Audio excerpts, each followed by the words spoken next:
and the mother of all talk shows. Welcome to the Open University of the Airwaves with George Galloway. Up, up and away in my beautiful balloon, the fifth dimension with crazy Joe Biden.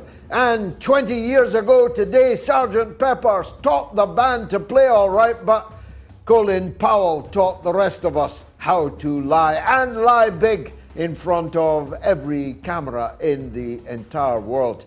And new casualty figures from the Ukraine war, calculated by Mossad, the Israeli Secret Service, and published in Turkish today, make very sober reading indeed. Unless you don't care about the deaths of Ukrainians, of course, unless you are ready to fight to the last drop of every Ukrainian person's blood. Well, fasten your seatbelts, because it's going to be an even bumpier night than usual here on the mother of all talk shows, with top guests and an audience last week of 940,000 people. Put that in your pipe and smoke it, Mr. Rupert Murdoch. This is the mother of all talk shows. Curious about our curriculum? Have something to say? Then call us now to join the debate on the mother of all talk shows. The only education you can get for free.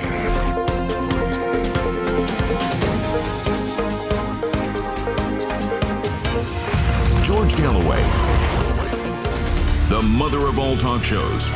With George Galloway. The world is our classroom, and you're welcome to sit in and join the seminar.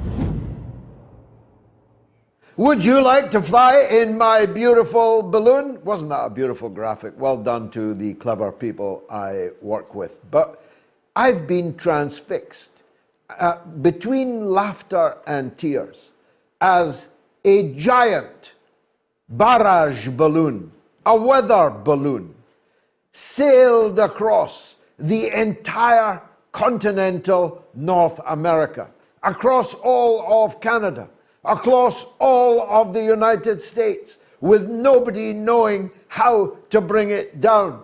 Nobody could pop the balloon. We were told that it was a Chinese spying balloon, although given China has literally thousands of satellites crisscrossing the world and more than capable, without being seen by any of us, of doing all the spying that they need to do. And given that, well, according to what they tell us, China's already spying on all of us in our refrigerators, in our light bulbs, through Huawei and TikTok and every other portal you can imagine, why would they need to sail a giant white balloon visible to the naked eye by every one of the people of Canada and the United States, across whom it sailed rather beautifully, actually, in the early spring blue sky?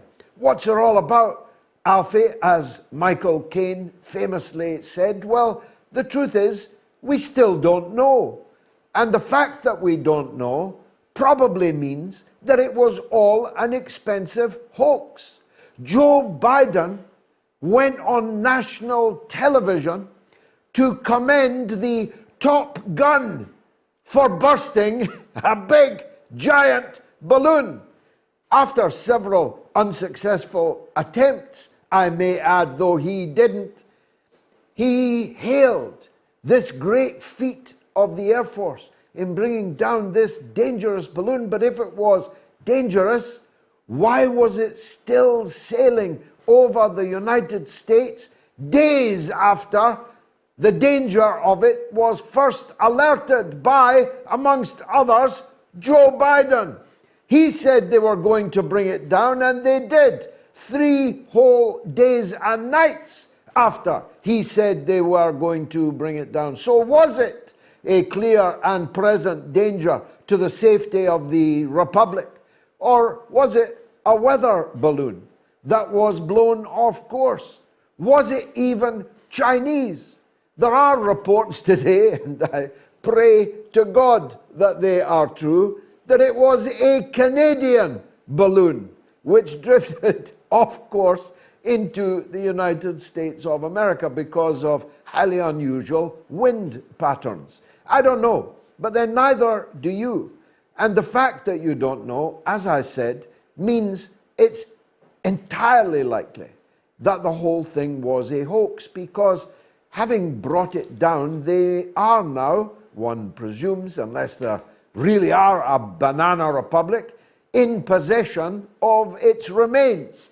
They are already in possession of what was inside it, what was attached to it. Their electronics people must have known what it was transmitting and to where. But the fact that none of us have been told any of this makes me think the whole thing may have been a lark, may even have been literally a hoax. One of these things that the gamers do, you know, swatting, they call it.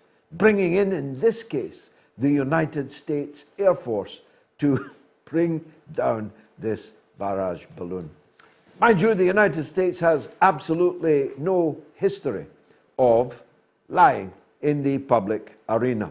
It's 20 years ago today since ColinPowell, unfathomably known in the United States as ColinPowell, brought a little glass vial into the United Nations Security Council. He held it, oh, so theatrically. He spoke so devastatingly powerfully that the material in this little vial, making me wonder at the time, I hope he doesn't drop it and break it and wipe out the Security Council and everyone in the city of New York. Everything in this little glass vial, he said, could wipe out humanity across a simply enormous radius. But it was all a lie. The weapons that he was referring to did not exist. There were no nuclear weapons in Iraq. There were no chemical weapons in Iraq. There were no biological weapons in Iraq, and had not been for many years previously. Now, you can say what you like about ColinPowell, but I presume that he wasn't an idiot. I therefore presume that he knew that he was lying to the world in pursuit of a predetermined decision to invade and occupy an Arab Muslim country in the apparent belief that it would make everything better, that it would solve the problems of the Middle East and becalm the entire Muslim Ummah of 2 billion people. You could say that if he genuinely believed that, he was an idiot. If he didn't believe it but said it anyway, he was a knave. But fool or knave, ColinPowell had his acolytes. You can imagine, you may remember where you were when you saw this theatrical presentation. I was in the British Parliament. And because I, almost uniquely in Britain, knew for certain that this was a pack of lies, I say uniquely because I was the only person traveling to Iraq from Britain at that time. The Foreign Office and Downing Street refused to see me when I returned from every trip to Iraq in the onrush to war. I told them every time I came back, I want to brief you on what I found there, but they never once accepted it. And the reason was little Jack Straw, the member of the Church of England Synod, no less. A good Christian man who so fell in love with ColinPowell and Condoleezza Rice. As a matter of fact, Jack's wife began to get suspicious about Jack's love for Condoleezza Rice, not knowing that, well, Condoleezza wasn't exactly in the same market as Jack Straw. At least one presumes not, but how can one tell nowadays? So besotted was our Foreign Secretary, Jack Straw, that he began to mimic exactly these theatrical devices. He used to hold up vials too. He wore for the first time, hopefully the last, in recorded British history, a badge in Parliament everywhere that he went, with the British and American flags conjoined. He made exactly the same false claims as did Tony Blair, though Jack did it more theatrically more often, that Iraq was in possession of a mountain of nuclear, biological, and chemical weapons capability, and it was all a lie. Now, nobody thinks much about Jack anymore. Colin is no longer with us, I presume, burning in the seventh circle of hell, which is the destination of all warmongering liars. But Jack is still around, though he never got his seat in the House of Lords, because Channel 4 television, with a camera up their jumper, captured them in a fake Chinese takeaway scam, in which they literally recruited him on camera to sell himself like a common prostitute to any Chinese company, although it was Channel 4 television that were the Chinese company. Why do I dwell upon it? Well, partly because the anniversary of the 20th anniversary of this awesome presentation by ColinPowell reawakened all the feelings of rage in me that I felt at the time. Because I and my first guest this evening, Officer on Deck Scott Ritter, we knew it was a lie. Didn't think it was a lie, suspect it was a lie. We knew that it was a lie. And I tell you, to watch your leaders lying on television about a matter as grave as war, a war which cost the lives of 1 million people in Iraq and counting, and spilled ISIS and Al-Qaeda all across the world, you've no idea the rage that reawakens in one. So they were lying about the Iraq war, but you think they're telling the truth about the Ukraine war? I'm really putting this bluntly to you. You know that they lied to you about the Iraq war. You know that they lied to you about the Libyan war. But you still think they're telling you the truth about the Ukraine war? What's wrong with you? That's like an abused, deceived wife who answers Groucho Marx's famous question, who are you going to believe, me or the evidence of your own lying eyes? You've seen their lying eyes, up close and personal. I'm reminding you of it now again. How can you believe a single word that these same people are telling you about a different war? Well, it's not often that I pray in aid the calculations of the Israeli security service, Mossad. And I'm not praying it in aid as gospel truth even this evening. But a remarkable document broken by the Eurasianist on Twitter earlier this evening didn't just come to my attention, it jumped off the page and hit me, albeit the original is written in Turkish. It is the calculation of Mossad that the Ukrainian armed forces are in fact, for practical purposes, now a defeated force, and that Western Ukraine now, for practical purposes, is no longer a functioning state, and that the NATO-Russia war being fought on Ukrainian territory is what we ought to call it now. According to the Mossad, Ukraine has lost more than 150,000 men dead.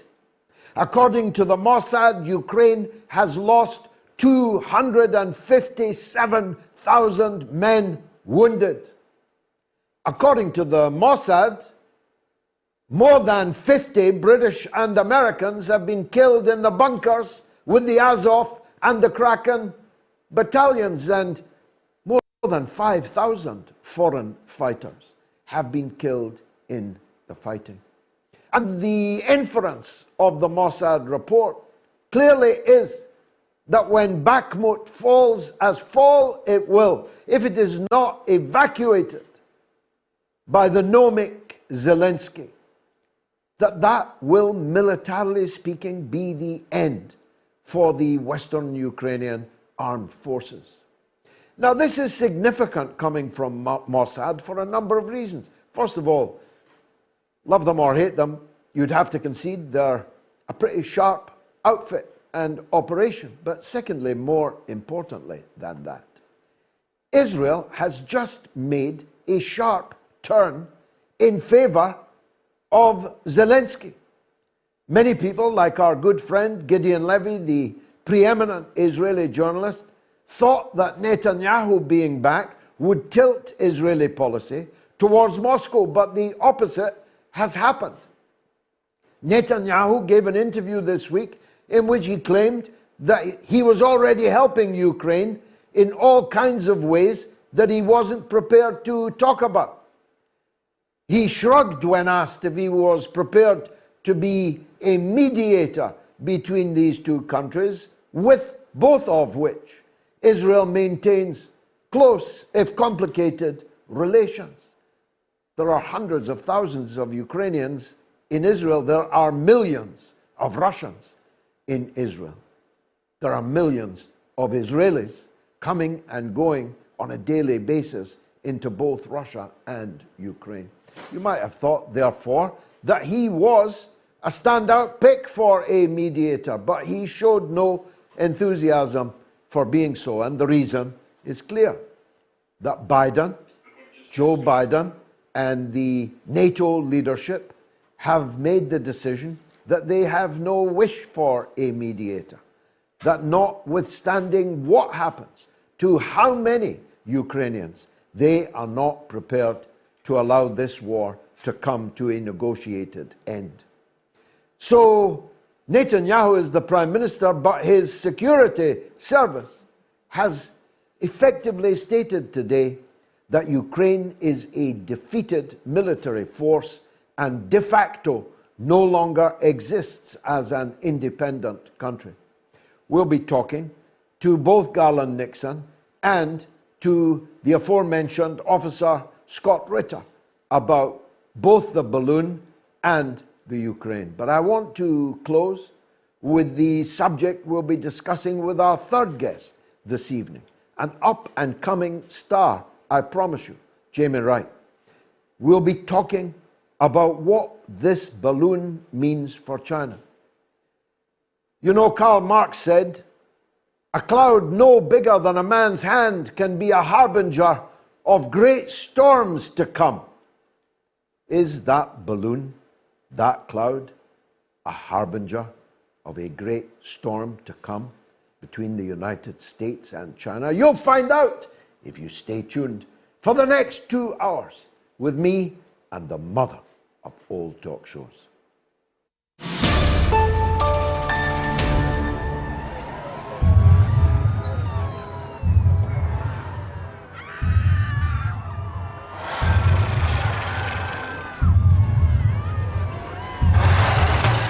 Mr. President, we got a report of a 50-foot woman marauding through Washington, sir. Thank you, Captain. But I'm looking for a shorter woman, one who likes to take long strolls in the park and yell at minorities. She's not looking for a date. She's terrorizing the city. Is there a difference?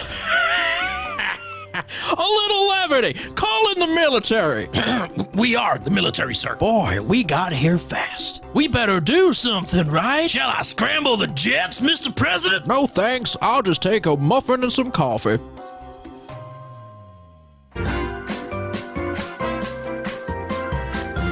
You are listening to the mother of all talk shows with George Galloway.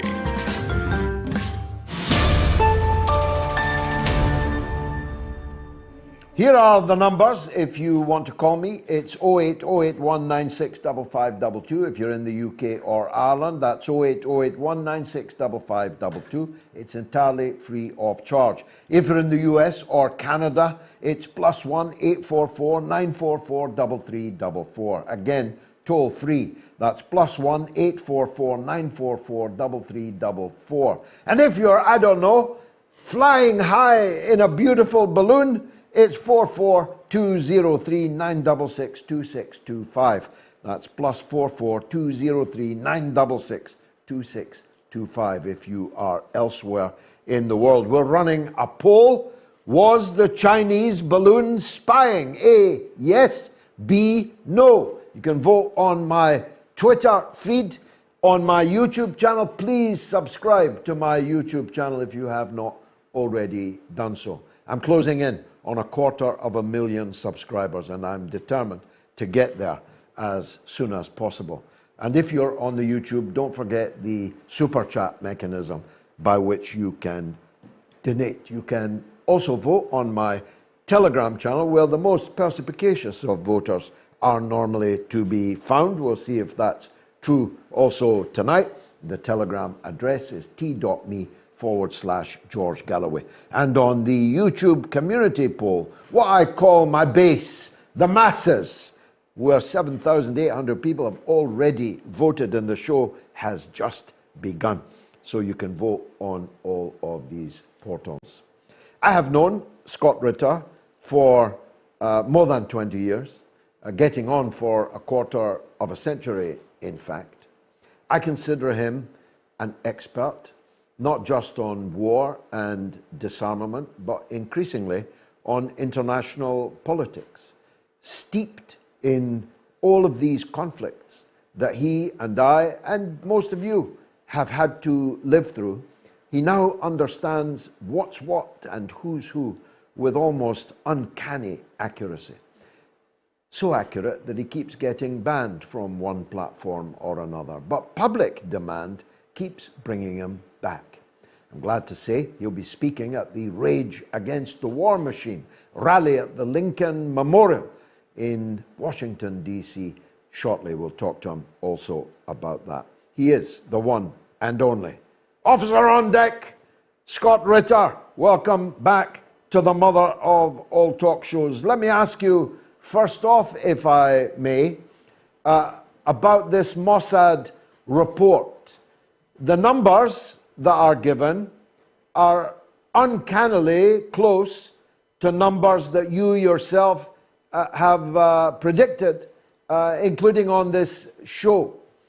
The numbers of the foreigners killed is slightly higher than I imagined. But do you think the numbers are accurate? And if you do you agree with the conclusion that Ukraine is close to a beaten military force? I believe the numbers are actually conservative. The Mossad, as you said, they're a sharp outfit. I have personal not relationship, but I've worked with them in Israeli intelligence in general, and they aren't prone to wild speculation. So when they commit to a number, it's a number that they feel comfortable. But one of the problems with the battlefield in Ukraine is that the Ukrainian government has a habit, the Ukrainian army has a habit of abandoning bodies, and then the Ukrainian government doesn't effectively account for them. So I believe that that number of dead could easily be double the number that the Israelis have put out. And but in any case, I firmly support the conclusion that the Ukrainian military is a defeated army, and that Ukraine as a nation state is a defeated nation.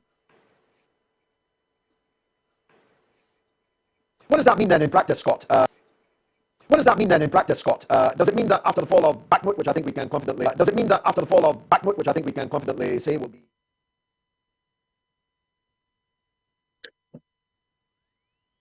Yeah, the Battle of Bakhmut is becoming the Stalingrad of this conflict, where both sides are pouring in resources and taking a geographical feature which, although important, doesn't have to be the the decisive battle for Ukraine. There's more defensible terrain just to the west of Bakhmut with higher hills where you have better fields of fire, et cetera, that the Ukrainians could fall back on. But this battle has been going on since May, and both sides have committed significant resources. I mean, Ukraine has burned through anywhere between 14 and 20 brigades worth of troops. Brigade has 4,000 to 5,000. Each brigade is suffering about 90% casualties before they're withdrawn.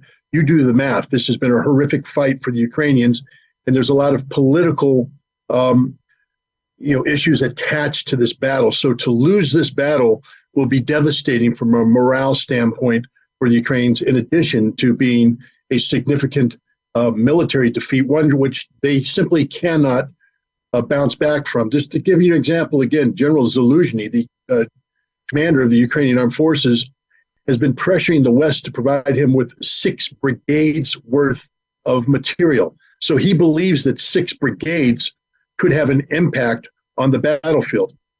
Ukraine has burned through 14 to 20 brigades in the Battle of Bakhmut alone. That just shows you just how devastating this battle has been and what a defeat there will mean for the Ukrainian military. What is 14 brigades for the uninitiated? How many soldiers do you think they've lost in Bakhmut? A brigade, again, is between 4,000 and 5,000. Let's go with 4 because it's wartime and they may not get full complement. So, 4 times 14 is 76,000 troops.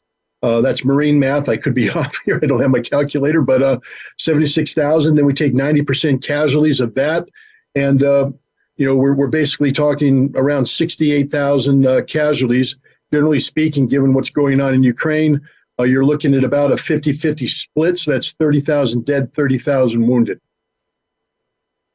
Yeah, the reason I press you on that is that would actually meet the calculation that von der Leyen, when she said they had lost 100,000, and would tally with the Mossad prediction if they had lost that number since she opined in Bakhmut. That would almost give you exactly 154,000 dead. But as you say, we don't know exactly, and we oughtn't to dwell on maths that might be wrong, but I was asking you what would happen if they withdraw from Bakhmut or they are overrun and defeated in Bakhmut. Does that leave the southern part of Ukraine, the coastline and so on, virtually undefended? Ukrainians have no more meaningful reserves. They have anywhere from 40 to 70,000 troops undergoing training right now in the West, but these troops haven't been fully trained, nor have they been equipped, and many of them won't be ready to be committed to this battle until sometime in May, June, July of this year. And when they are committed, they'll be committed piecemeal. So Ukraine is going to have to do with what they have on hand right now, and they have committed much of their reserves to the Bakhmut fight. But Russia is engaged in offensive operations along the entire length of the front lines, and so Ukraine is committing reserves to fighting in the Zaporizhia and Ulagder and other places up in near Kharkov. So when Russia breaks through in any one of these areas, Ukraine will have insufficient forces to seal that gap, and then this will just begin a process of collapse.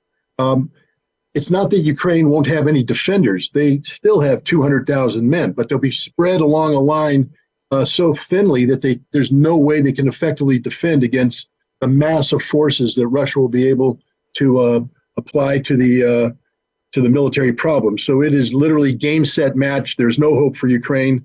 Any wise civilian leader at this point in time would recognize that continued resistance is futile and seek to preserve as much human life and, frankly speaking, as much territorial integrity as he can with a negotiated peace settlement with the Russians. To what do you attribute the new success of the Russian military operation? Is it just the increase in the number of men? Is it their superior firepower? Is it their apparently unending supply of ammunition, artillery? What are the main factors? Well, let's remember that Russia had actually won this war back in June. A lot of people don't recognize that. They pretend not to pay attention to that. But when Russia consolidated its forces in the Donbass region, they were carrying out very effective offensive operations that were destroying the Ukrainians. What the Ukrainians had for them was the ability to bring 70,000 new troops who were pumped up with tens of billions of dollars of NATO equipment and create a new reality in the war that Russia had to then adapt to.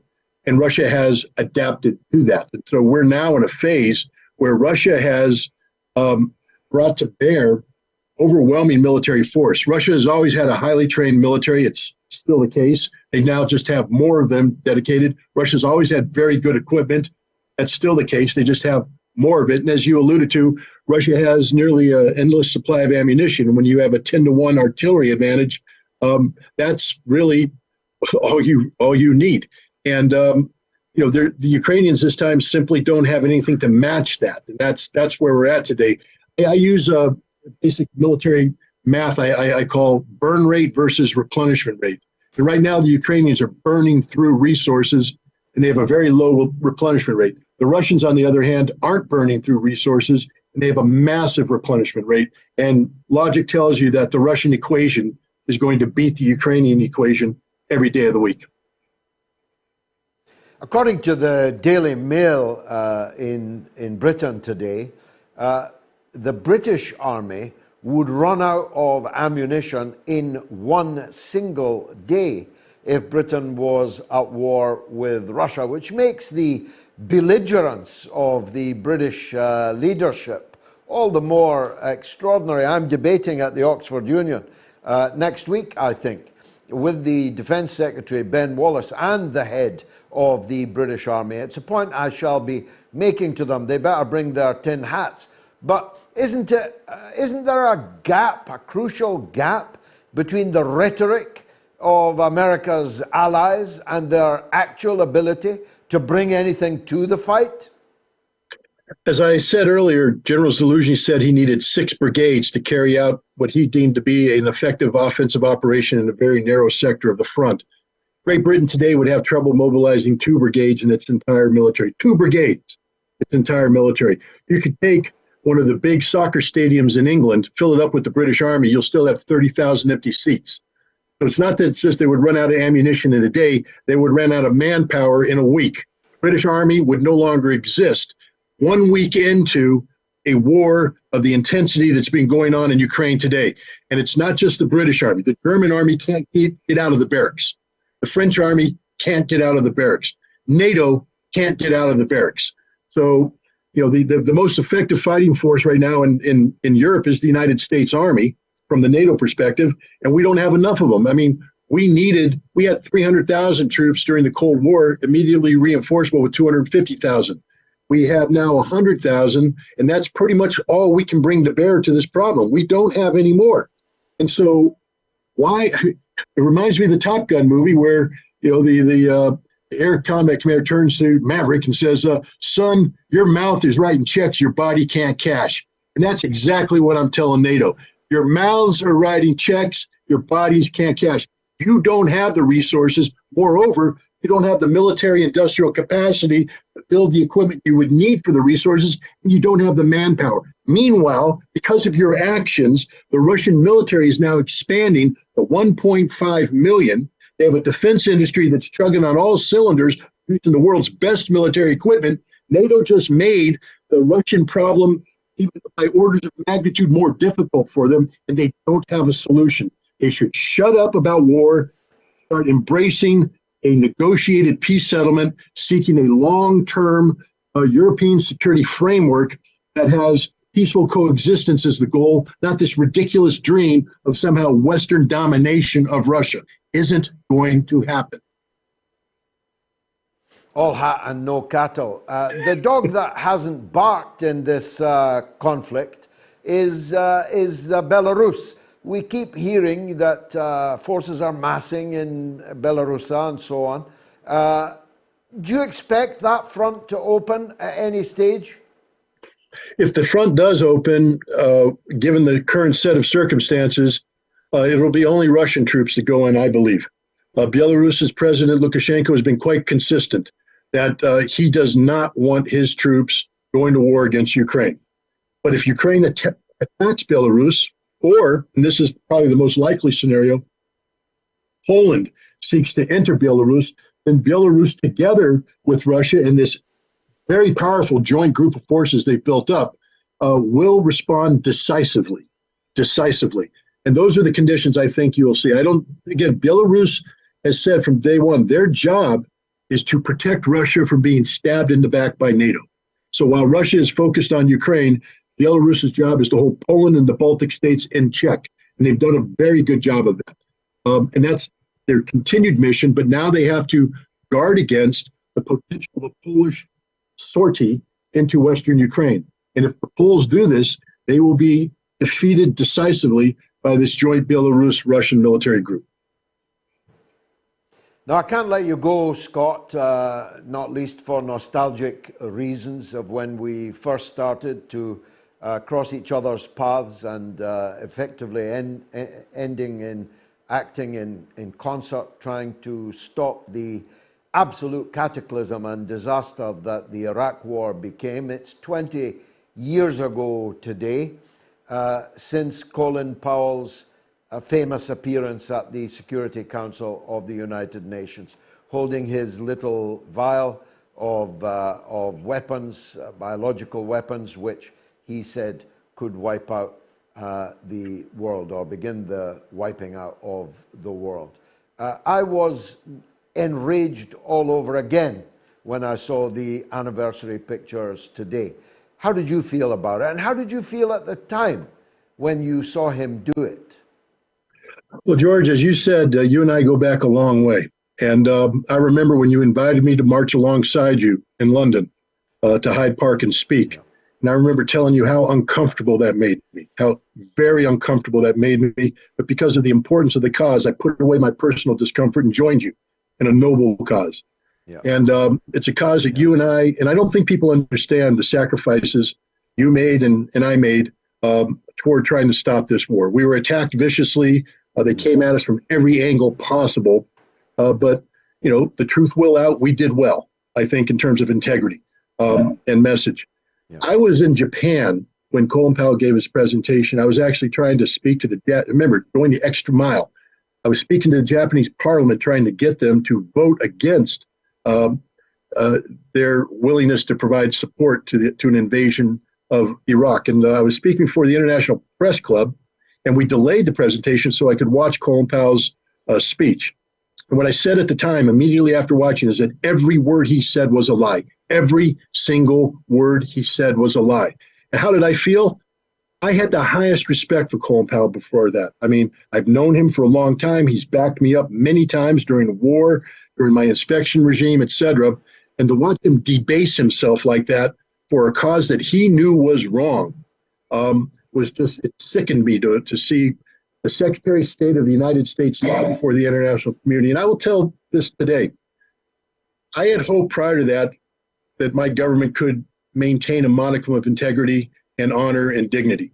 From that moment on, my government has been known to me as only a government of lies. Everything we say is a lie. And this is documented, proof. We don't tell the truth anymore about anything. And you can compare and contrast what went on there with ColinPowell standing before the world trying to scare them about weapons of mass destruction that didn't exist with what's going on today, where the United States is trying to scare the world about a Russian threat that doesn't exist. Lies, lies, lies. It sickened me then, sickens me to this day. You're an officer and a gentleman. Thank you, Scott Ritter, as always, for joining us on the mother of all talk shows. Well, powerful or not, you can say on the phone 08081 965522 if you're in the UK and Ireland. If you're in the US and Canada, +1 844 944 3344. If you're in the rest of the world, 44203 966 2625. I'll be right back. Stay tuned.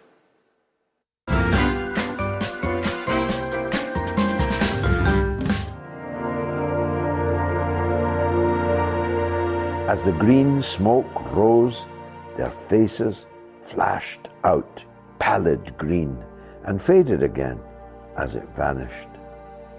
Then slowly the hissing passed into a humming, into a long, loud, droning noise. Suddenly, a humped shape rose out of the pit, and the ghost of a beam of light seemed to flicker out after it.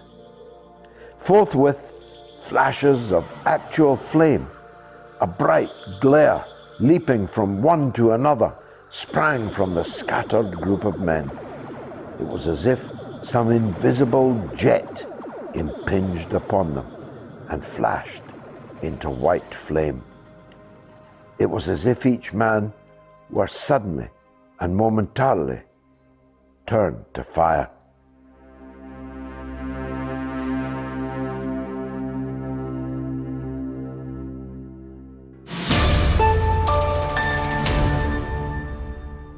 The poll is going, if you'll forgive the pun, great guns. Was the Chinese balloon spying? A, yes, 37% on Twitter. No, 63% on Twitter. On YouTube, yes, 24%. No, 76%. On Telegram, yes, the Chinese balloon was spying.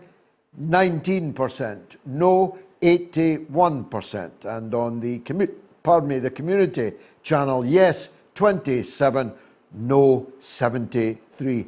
10,000 people have voted, and you can join in. You've got an hour and a bit still to do so. Coming up shortly is Jamie Wright, who is an up-and-coming political commentator, a media analyst and columnist. I'm very impressed by his work. I think that you will be too. I mentioned earlier that the super chat mechanism was the one to support the show, to keep the show going twice a week. I gave you the figures for last week, 940,000 viewers. How about that? Douglas is in Harrogate in Yorkshire on Ukraine. Go ahead, Douglas. Hi, George. This is the... All right, mate, go ahead.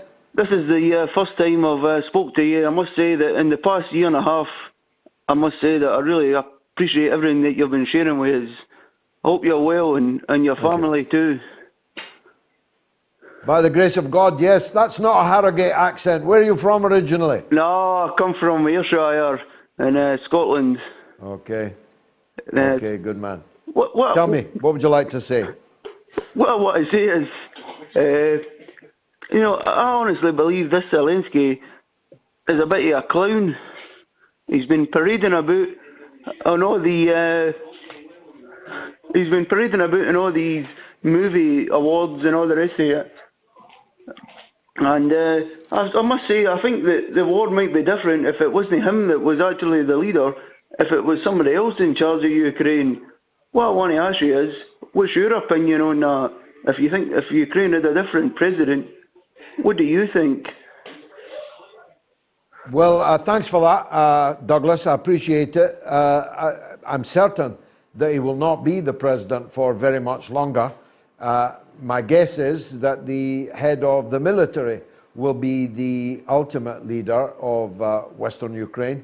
And I think you can see the beginnings of a wide-scale mutiny now. You may have seen some clips that were released this week. Despite the censorship, they were got out with soldiers confronting Zelensky at the front line, denouncing him for the decisions that he has made, especially around Mariupol and also in Solidar, and by extension, implication in the Battle of Bakhmut. I do think that the Ukrainian military, and if the Mossad figures are right, it's hardly surprising, are beginning to smell the need for revolt. So I don't expect that Zelensky will be the president for very much longer.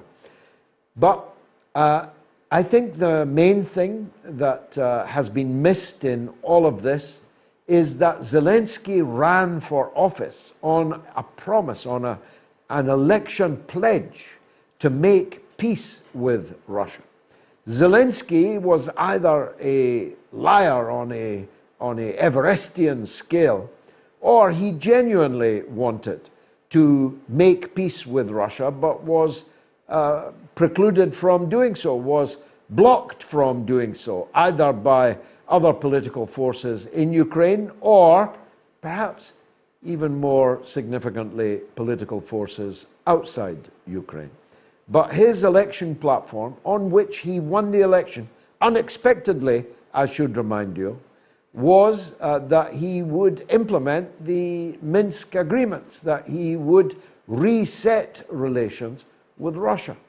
Poroshenko, who was the man that negotiated the Minsk agreements, on the other hand, was entirely cynical about it, as he told us again in the last week that all the Minsk agreements did was to allow Ukraine to build up its NATO-backed military strength and to prepare an anti-Russian coalition around the issue of Ukraine in the 8 years that they gained since the negotiation of Minsk. Thank you, Douglas. Indeed, that poll is now 12,000 votes, but the outcome is not appreciably changing. And that's remarkable, because if it was a Chinese balloon, it kind of obviously was spying.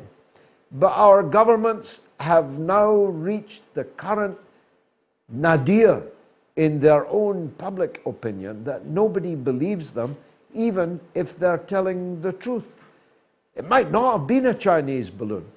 It might have been spying only on the weather, but it clearly had underneath it camera equipment. It was filled with sensors. It was gathering information, which I presume is a definition of spying. Here's Andrew in Cardiff on Russia.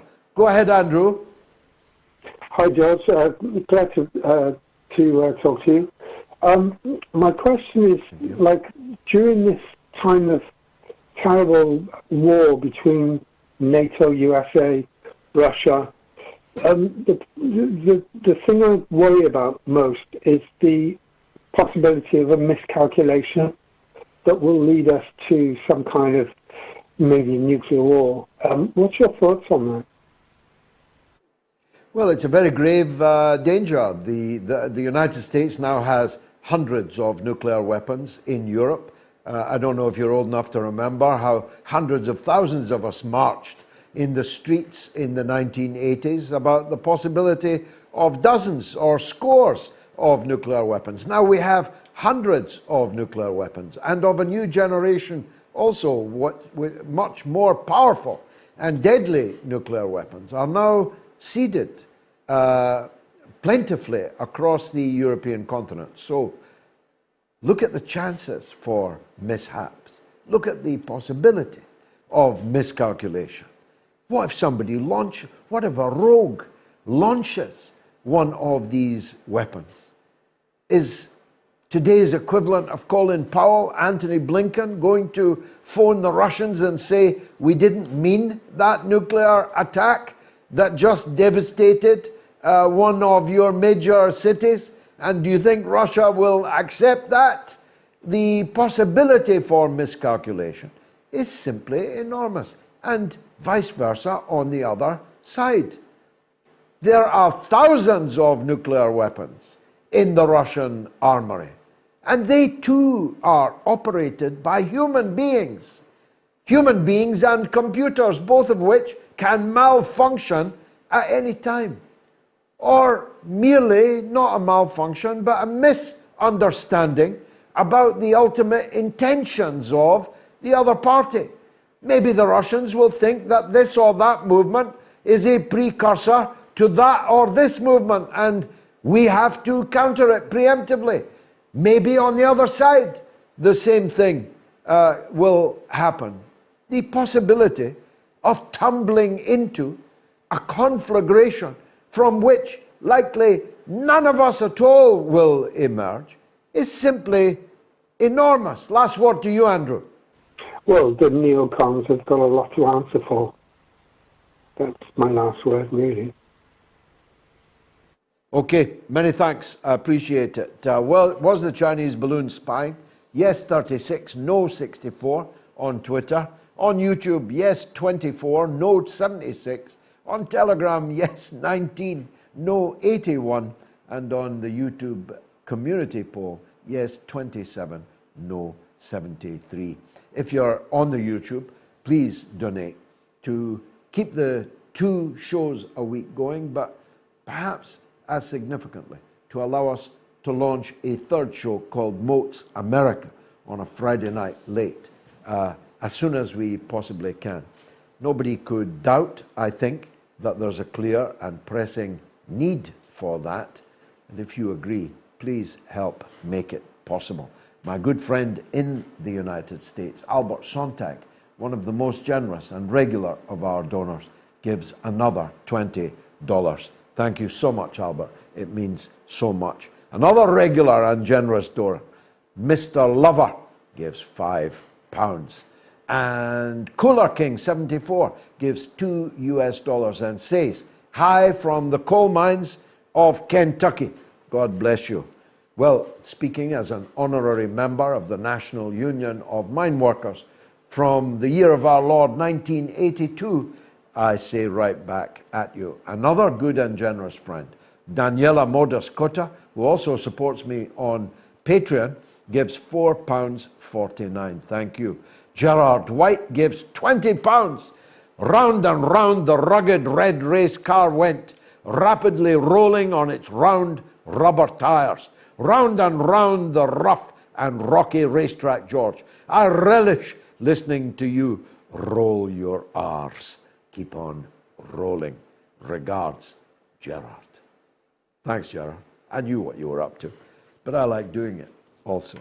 Vibeke Mulberg Anderson gives 17 Danish krona. Thank you very much. Fantastic show coming up, GG. Love from Denmark. Thank you, Denmark.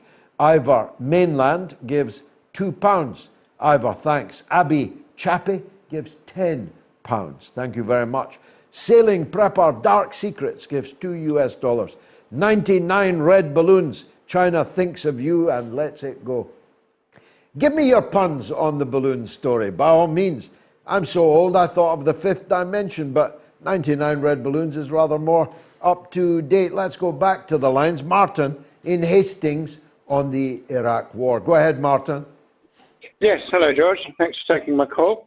My main question, coincidentally, I was thinking of it last week, was what did you make of that in the Iraq War debate that Prime Minister Blair won? His foreign secretary stood up and said it was all a load of rubbish and there weren't any weapons of mass destruction. And that's kind of his job to know that. Robin Cook, yeah. He was no longer the Foreign Secretary, of course, by that time. He had been removed precisely because he knew that it was a lot of rubbish. I don't like to speak ill of Robin Cook because compared to the others, he was a giant. He was once a very close friend of mine. I once encouraged him to run for the leadership of the Labour Party against Tony Blair. He declined, saying that all the opinion polls said he was too ugly to be the Prime Minister of Britain. But not as ugly as Blair and Straw and the others were in their heart and soul. But Robin Cook took a long time to tell us it was a load of rubbish. He didn't tell us until the very eve of the war. Having spent all of the preceding years, and I could show you my scars, preparing the way for what became the Bush and Blair invasion and occupation of Iraq. So well done, Robin, but too little, and I'm afraid way too late. You can call me on 08081 965522, in the US on +1 844 944 3344, and in the rest of the world 44 203 966 2625. I'm amazed at this poll. I honestly didn't expect the numbers to break in the way that they are. My guess would have been that the Chinese balloon was spying. I mean, what else was it doing? It may have been spying on weather patterns. It doesn't seem likely it was spying on anything more dangerous, because that's what satellites are for. That's what human intelligence is for. That's what your Chinese-made fridge is for. So it can spy on what you're taking out of the fridge in the morning for your breakfast, how many eggs you eat, and what the sell-by date is on the groceries you just bought. It doesn't seem likely to me that this balloon was truly a danger. The conservatives in the United States are making hay with the fact, quite rightly, that if it was as dangerous as they now say it is, why did it take 5 days to shoot it down? Why did it take several attempts for an F-16 to shoot down a balloon? But here's the rub.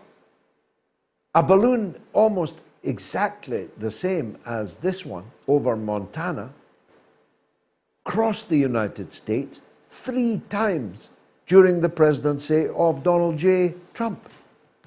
So either it's a danger and the United States is defenseless against barrage balloons, which, if true, is a bit of a hint to other countries to invest in lots of barrage balloons, or it isn't a danger of any kind, and that this hullabaloo is more to do with building a wave of hatred, fear, and suspicion of China in preparation for, as I said earlier, great storms to come. Tony in Liverpool is always a great caller. He's on the line now. Let's hear from him. Tony, go ahead. Evening, George. I was just going to mention the comments, the bizarre comments from General Sir Richard Barron's, which, I mean, essentially just hands a complete propaganda victory to Russia when he says, if we were to attempt to go to war with Russia, we'd be lucky if we lasted a day with the munitions that we have on the shelves at the moment. And I'm sure that's not just pertinent to the United Kingdom. I think that's probably the same right across the NATO nations in general. But when you look at the lack of heavy industry to match Russia's generation production of weapons, of munitions, in short order, how on earth do these people think that they're ever going to enter any sort of battle at all with Russia and win? I mean, in what world do they actually think they're going to even turn up for battle, let alone win? Well, these are points I shall make in the Oxford Union next week to the Secretary of State for Defence, Ben Wallace. Better bring your tin hat, Ben. And to the head of the British Armed Forces, all of which, Army, Navy and Air Force, could fit into Villa Park, and with some space for the politicians to squeeze in for the selfie opportunities. These are points that are obvious. I will never criticize a general for telling the truth, and what he's done is tell the truth. I don't suppose that Moscow needed him to say so for them to know that the British leaders are going around the world just like Mussolini did with Hitler's army. They're going around the world threatening people with America's army because we don't have armed forces that are capable of fighting a nuclear-armed superpower like Russia. We simply don't. So why do we talk as if we did? It's all hat and no cattle. It is mouths writing checks that bodies cannot cash, as Scott Ritter put it earlier. So why do it? I mean, this is what I find most offensive. Our soldiers are underpaid, poorly housed, ill-equipped, without armor, and without ammunition. As the general said, in one day fighting Russia, we would run out of ammunition. So why talk as if none of these things were true? Do you think Russia doesn't know the true state of affairs? You don't need a barrage balloon to know which way the wind blows. Britain is a toothless bulldog. So why does it persist in barking like it was one of these banned species that could tear you to pieces? It can't. It's a toothless bulldog. So stop acting big, Ben. You know you're so very little, Benji. Now, YouTube comments are flooding in tonight. It's a huge audience. YT City comments. Community comments. Richard says the sheer hysteria coming out of the US in the past 48 hours was pure comedy gold. Watching them lose their minds over a balloon was priceless. They must make a South Park episode out of this. Have to. They will, I hope, but more likely Hollywood is already now reviewing scripts for a Top Gun sequel in which Flight Officer Air Steward what's the little guy's name? I've forgotten. Better not go further down that. Tom Cruise will get the gig to shoot down the balloon, and after several attempts will manage to do so. Morpheus X says last time the American scare of a weather balloon was Roswell in the 1940s. Here we go again. The aliens are coming. Run, Americans! Uno says Zelensky moves to Miami with Bolsonaro. And Jay Can says, Gigi, please confront Ben Wallace on behalf of an 8-year-old British-born girl and her mum still stranded in Afghanistan, left by our armed forces in Kabul airport. And Berry says, Sidewinder missiles are $400,000 each. So how many did they fire at this balloon? John Pilger says, several attempts were made before the balloon was brought down, and we now know at $400,000 per missile. Why did they fire an air gun? Why didn't they throw a dart at it? Anirban is in India. Don't get many calls from India. On Ukraine. Anirban, most welcome. Go ahead. Hello, George. I'm Anirban from India. I have two questions for you. So, First of all, am I audible? Yes, you're live to the world, sir. Okay. So, first of all, the West doesn't want to buy Russian oil, right? But India is buying Russian oil, and we are exporting it to the West in a much higher price. And it's okay. Yeah. Everybody knows that, right? Everyone knows that. But it's okay for them to buy. And my question is here, when this war ends, when there is a peace negotiation and there would be resuming on trade, will the relationship will go back to the way that was in before this war? Because sooner or later this war will end. Yeah, all wars. And what's your perspective on that? That how will the relationship with Russia and the West will move on from there? Will we have a Cold War type situation where there was two parties? No, or we will have a multipolar world? It will never be glad, confident morning again in relations between any European country and Russia, and for that matter, China, which are growing ever closer by the day.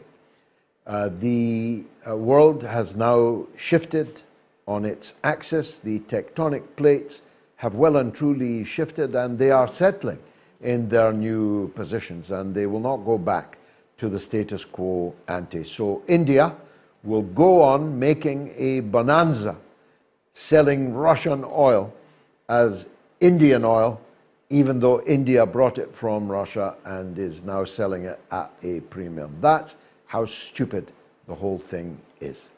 Russia will never again place a single cent in dollars in any foreign bank. They had $400 or $500 billion of their money stolen. Any oligarch who any longer buys a Western football club or parks their yacht in a Western harbour needs their head examined. Russia will never again trust the West and doesn't need the West.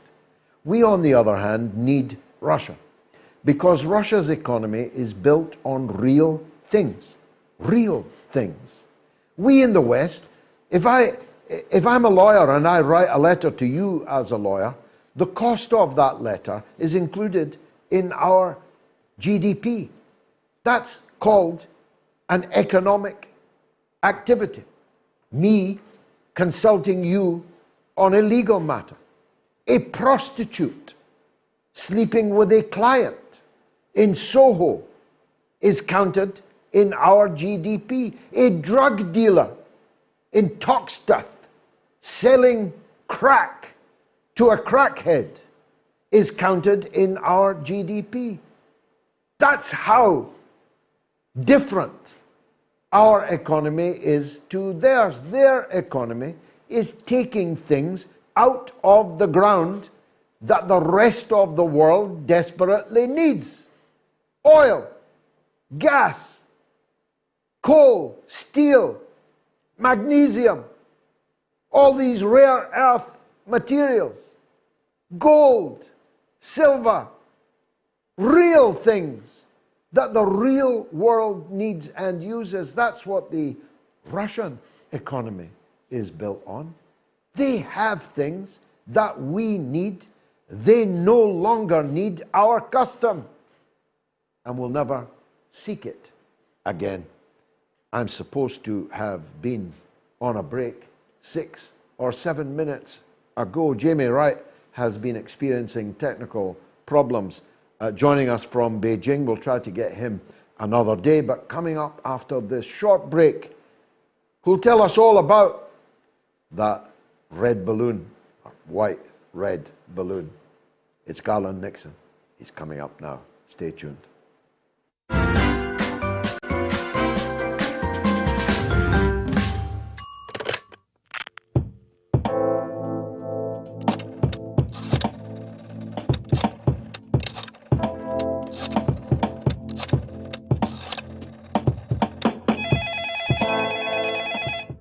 Donald is in Inverness on Assange. Go ahead, Donald. Hi, George. Good to hear from you again. I'm phoning about Assange, but really your audience is highly privileged to benefit from your international research. I mean, I've learned, tonight you told us about the misfired missile and the helicopter crash. We'll never hear that on mainstream news. Last time, Gonzalo Lira told us about Poland doubling its armed forces. These are very important pieces of information.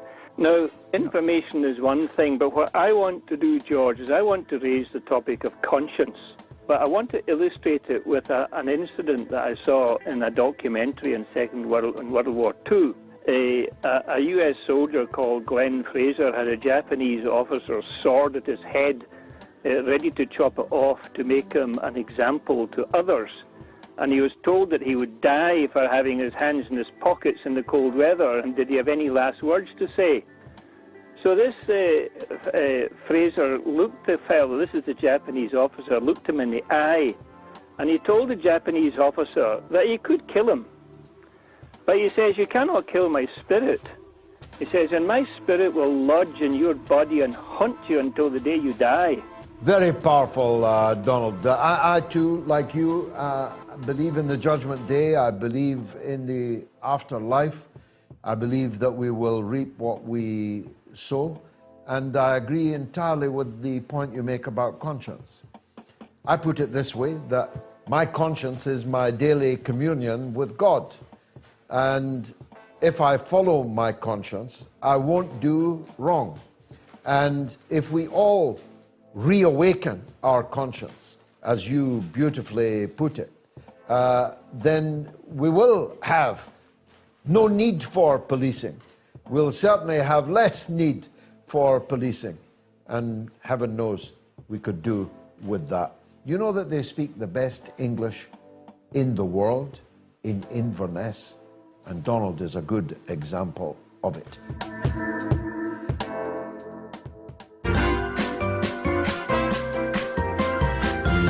You are listening to the mother of all talk shows with George Galloway.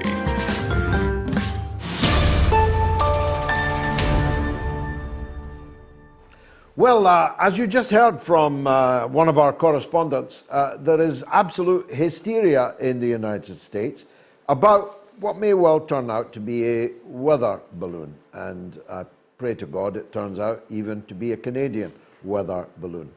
What it was all about, there's no one better placed to tell us than our man in Washington, D.C., the coolest of commentariat cats, Garland Nixon, who joins us now.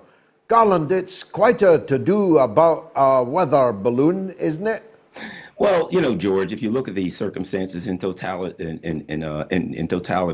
as Bakhmut and town after town falls in Ukraine and official after official resigns, as it certainly appears that we're facing the mother of all debacles in Ukraine. It looks like the national security state has cooked up the equivalent of a large white canvas version of the Steele dossier to guide conservatives gently away from the Ukraine debacle and come up with a new discussion, which is let's point them towards China and, you know, try to put this whole debacle behind us in Ukraine. That it seems like a major distraction to me, and it's pretty preposterous. Now, Joseph Heller would have fun with it, though. If this balloon was a clear and present danger to the security of the United States, why wasn't it brought down on the very first day that it was spotted? Why was it allowed to traverse, presumably collecting all the information it wanted or was able to, from right across the United States, from coast to coast? Why was it allowed to sail over Canada uninterrupted? Yes, and if it was such a danger, why didn't the United States military bring it down? Exactly. And we've now find which is fairly easy to deduce, that they've been tracking it across the ocean and across Canada. And so they knew it was coming. So the question is, if it's a terrible threat to our safety that the Chinese can monitor the barometric pressure above the strategically critical but very small town of Billings, Montana, I would have thought that they would have deduced this beforehand and shot this thing down, maybe 1,000 miles or so before it even hit the coast, since they were watching it. But of course, if they'd done that, then they wouldn't have they wouldn't be able to plaster all of the news websites and 24 hours a day talk about this horrific, frightening balloon. I mean, it's not so much wag the dog as wave the balloon, burst the balloon. According to John Pilger, it took several sidewinders to actually hit it with an F-16. Doesn't say much for the top guns. Well, you know, and in reality, I mean, if we look at it, you know, I've been doing a little bit of research today. We find that apparently this happened twice during the Trump administration. This has happened earlier in the Biden administration. Apparently, there's another weather balloon that floated over South America here in the last few days. So it doesn't appear that an errant weather balloon drifting in a westerly direction across the United States seems to be a strange thing to happen. Here in Maryland, where I live, the Maryland, Washington, Baltimore area, for a number of months, a few years back, and people can find that online.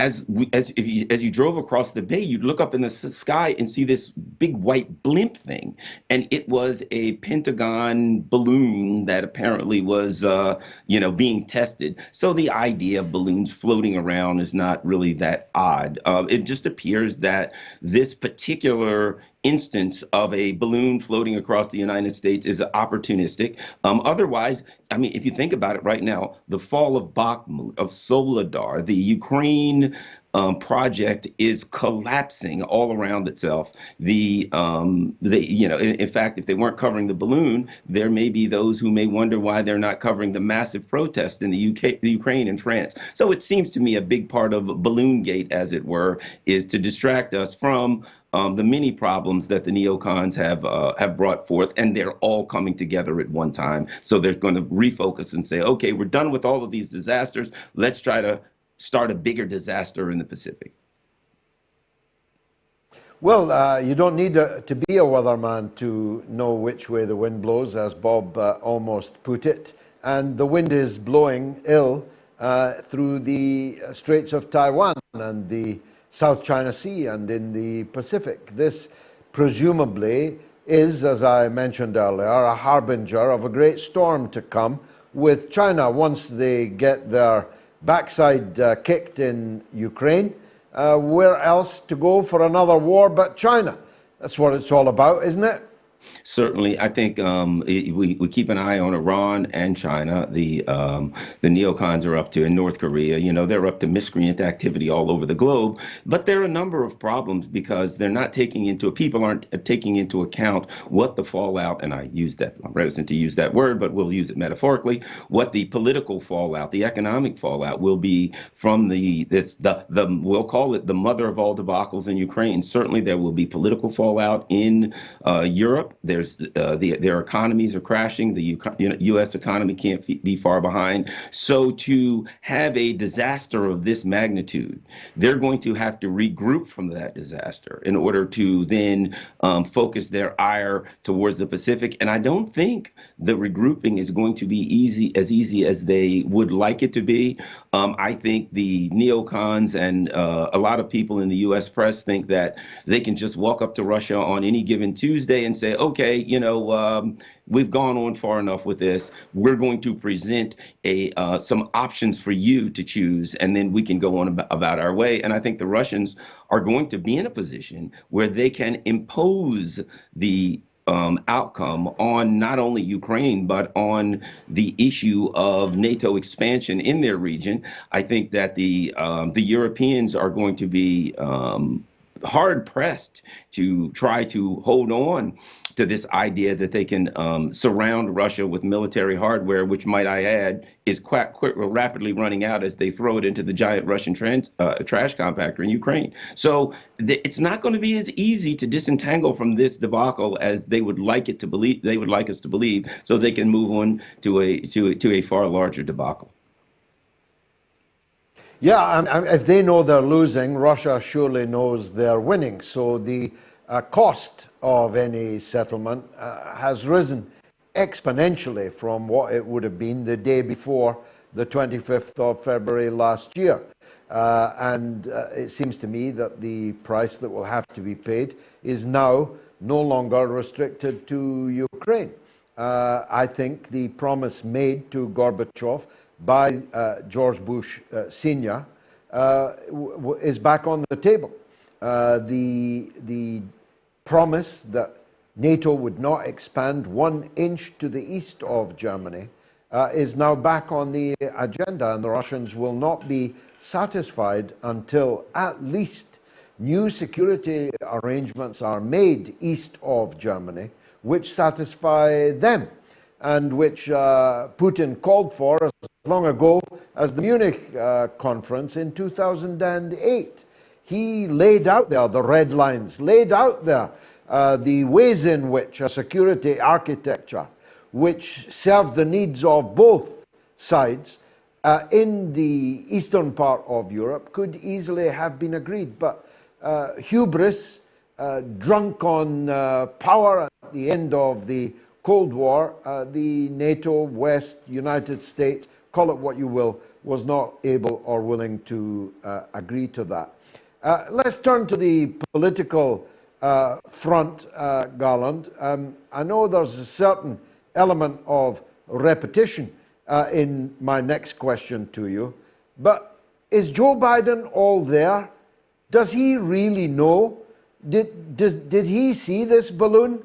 Or does he see balloons floating by him most days of the week? You know, as we get closer to 2024, the questions about Joe Biden are increasingly not about whether he'll run or whether he's competent, because I think those questions have been sufficiently answered by his actions, his frequently, giving speeches and then wandering around on the stage for considerably longer than it took him to give the speech to try to find an exit from the stage. I think the question now is how the Democratic Party is going to get rid of Joe Biden. And of course, to get rid of Joe Biden, they first must get rid of Kamala Harris, because she is a a political disaster waiting to happen. They have to hide her right now. She's constantly hidden. So the Democratic Party is in a real mess in figuring out how to get rid of Joe Biden. Meanwhile, you have to add this factor, and it's very important. Donald Trump has been getting louder and louder in his pushback against the Ukraine conflict. He recently came out and said, we must demand an end to this. So he's now joining the anti-war voices. He's joining the chorus for an end to the conflict. Now, of course, Donald Trump would add in, within 24 hours, I could end it. But you would expect anyone who's running for president to make that kind of a claim. So how the Trump factor and the Trump voice calling for an end to the Ukraine war affects the Democrats' ability to find a replacement for the Biden-Harris debacle will be quite interesting. And one could argue the whole balloon gate thing may be an attempt by the deep state and by people in power to try to start distracting us. They got to get us away from thinking about Ukraine, because that is turning out to be a situation that they've lost control of, and they don't have the ability to control the narrative on it anymore. Are the papers in Delaware, the ones behind the Corvette, safely in the custody of one Hunter Biden, crackhead of Wilmington, Delaware, the ones in Biden's other multi-million-dollar properties? He's done rather well for a blue-collar Democrat who, when he first entered the Senate, claimed he was the poorest man ever to enter the Senate. Well, he ain't poor now. He's got lots of mansions, and they're finding classified documents under every sofa in every one of them. Could that be one of the ways of forcing him out? I certainly think so. You know, what's interesting about this whole classified document situation is, in the beginning, when they did the big raids on Donald Trump, and Trump said, look, everybody does this. This is nothing strange. Well, since we found Mike Pence with classified documents, Biden, has classified documents under every nook and cranny of property that he owns. We've also found out that for some strange reason, his son was paying him $50,000 a month for a house that's probably worth about far less than 1/10, maybe 1/20th of what was actually being paid. So that appears to be clearly a money laundering operation. But we know the tax bureau will not ever look into that. So the bottom line is, I think this canceled out, rather than, if truly this was about justice, they'd say we must continue the investigation on Trump, and we must continue the investigation on Biden, and we must continue the investigation on Pence or whoever. But instead, they will cancel each other out, and there will be no classified document scandals of consequence addressed and adjudicated by anyone. Let me go left field on you, Garland. Okay. I think they're going to run Michelle Obama as the Democratic candidate next time. I think Gavin Newsom. I think they're going to look, because, for starters, the national figures in the Democratic Party and the ruling elite class is thoroughly discredited. And as the Ukraine debacle, expands, it's going to be difficult for anybody who in any way is related to this to be able to run for presidential office.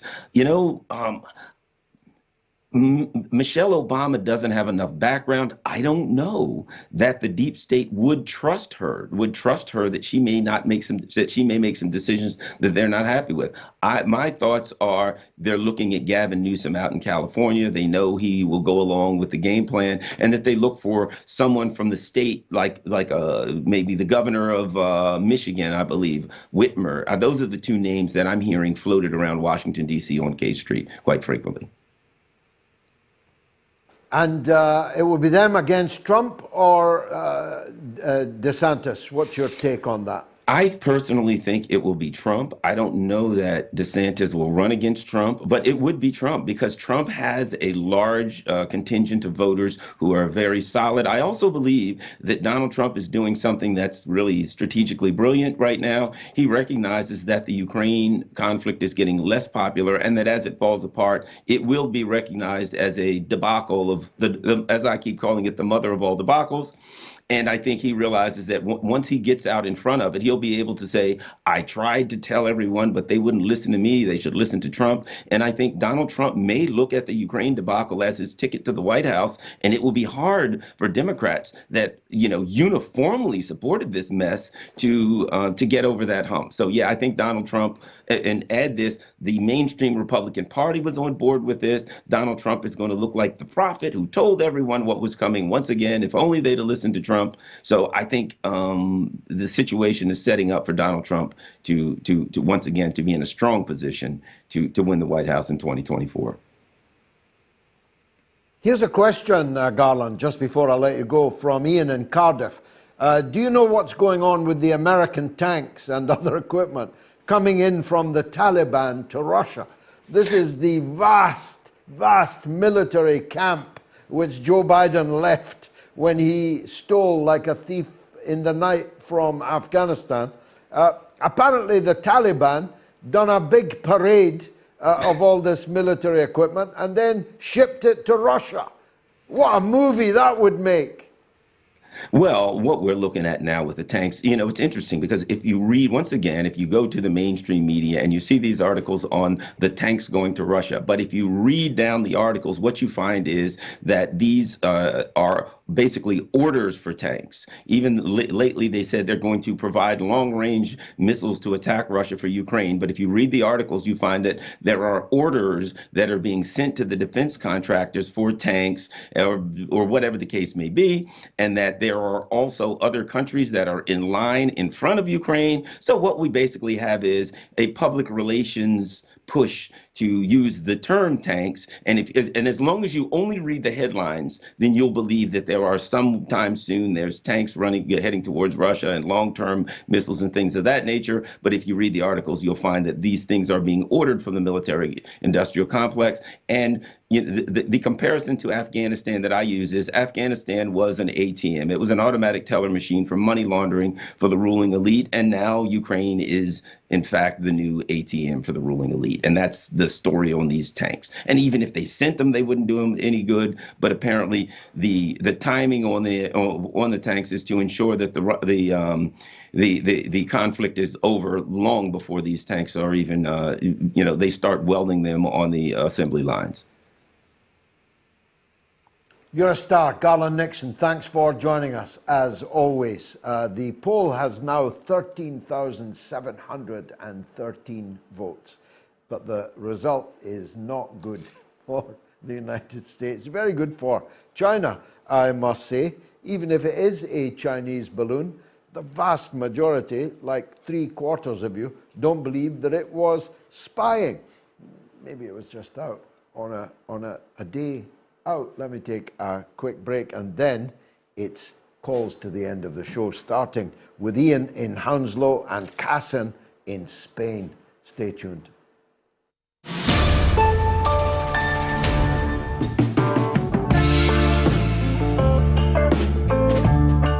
I get a lot of abuse from people in America that don't listen properly. They imagine that because I am viscerally hostile to Joe Biden and the so-called Democrats, that means I'm a supporter of the Republicans and of Donald J. Trump. Neither of those is true. I'm not with either of these two big parties, two cheeks of the same backside. Even if we could agree which was the lesser attractive cheek, I still wouldn't be prepared to choose between them. I'm one of those that calls on, let me do so again here and now, my good friend Jimmy Dore to run as a third-party candidate for the People's Party of America, for a third force to emerge. That's what I want. to see in America, and I'm more than happy to give whatever advice and experience that I myself have to any people of goodwill who want to build that third force. As I've said before, if my good friend Dr. Jill Stein were to be the Green Party nominee again, I would, of course, support her for President of the United States. If Tulsi Gabbard would run as an independent presidential candidate, I would support her. I would not be happy to see Donald Trump back in the White House, but I'd be very, very happy if Joe Biden wasn't.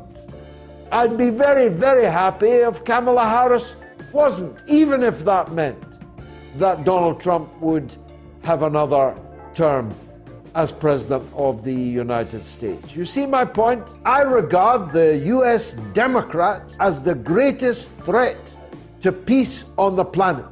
I believe that the world is much more dangerous with Biden and Harris and the Democrats in power, and therefore I'd be happier if anybody could replace them as President of the United States. Doesn't mean I've become a Republican, at least not a US Republican.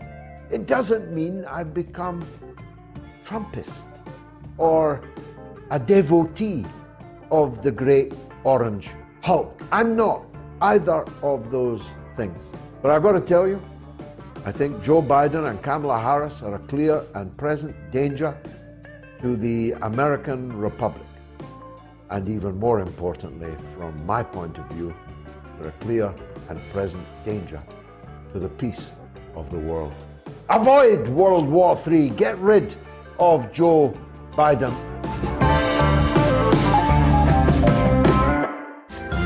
You are listening to the mother of all talk shows with George Galloway.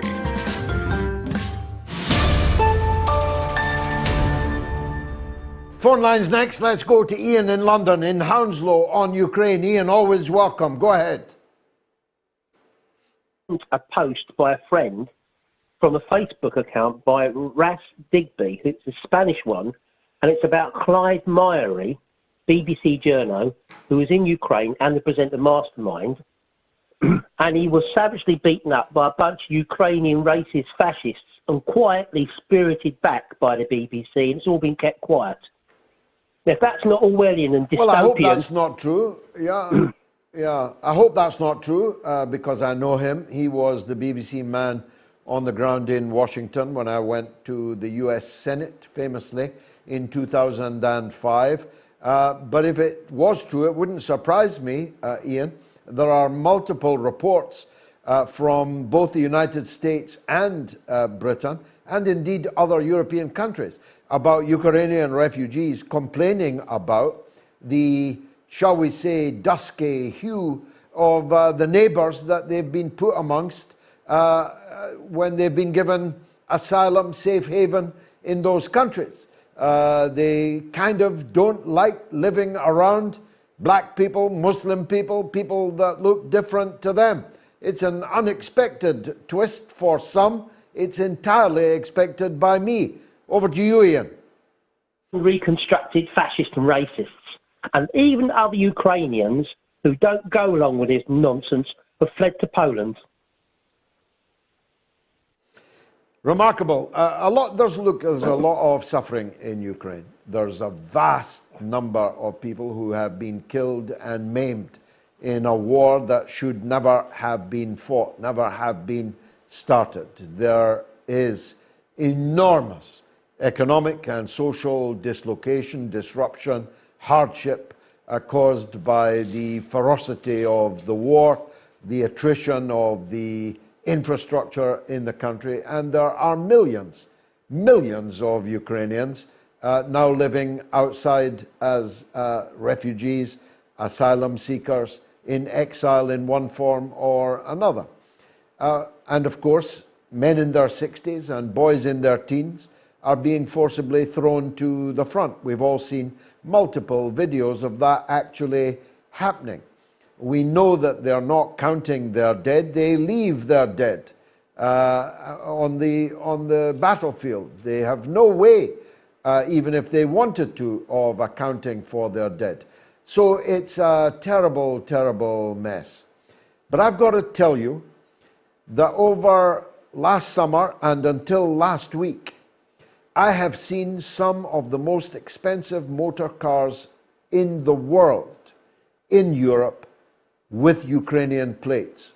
So I'm absolutely convinced that the oligarchy, the rich and powerful in Ukraine, are not at the front. Neither are they in these apartment blocks with no water above the second floor, no electricity, freezing, hungry, and penniless, because the economy, the entire economy of Ukraine, which was once the richest economy in the USSR, is now the size of the economy of Mississippi.